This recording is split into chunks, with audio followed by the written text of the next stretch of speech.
This is number 5 in the Parents Guide to Raising Multi-literate Children, and it's called Bowling.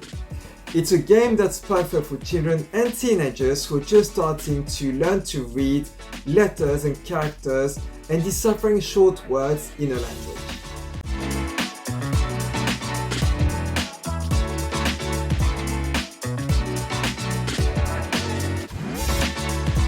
To play this game, you need something your child can top over that contains the letters or characters of the language your child is learning to read.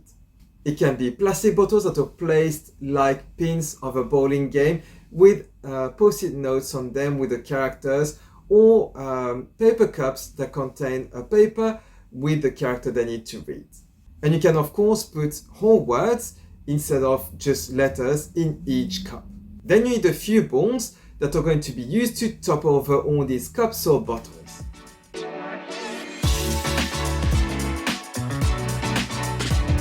When creating a game, it is important to wonder why our children would do something. The fun part in this game is to throw the ball and top over the bottles or the cups, but why would they want to read the letters or the words?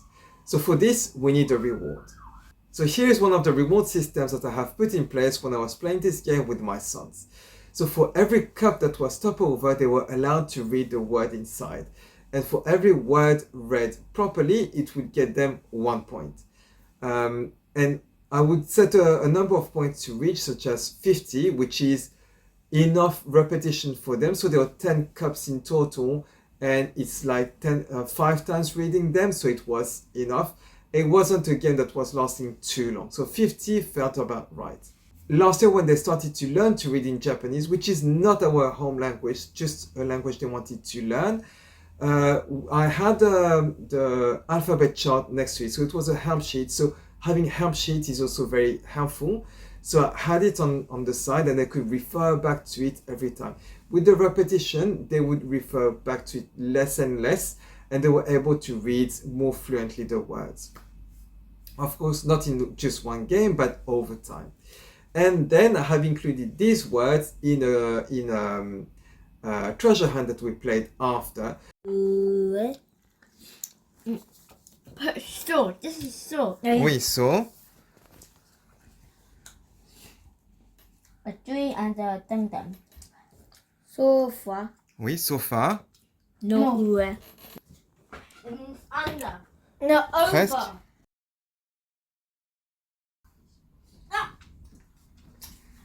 So as you can see, you can play this game in various ways and you can adapt it very easily to your child's level of fluency.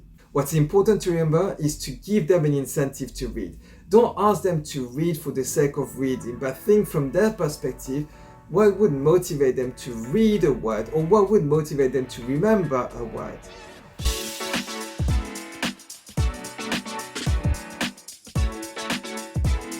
This was activity number 5 of the Parents Guide to Raising Multi-literate Children.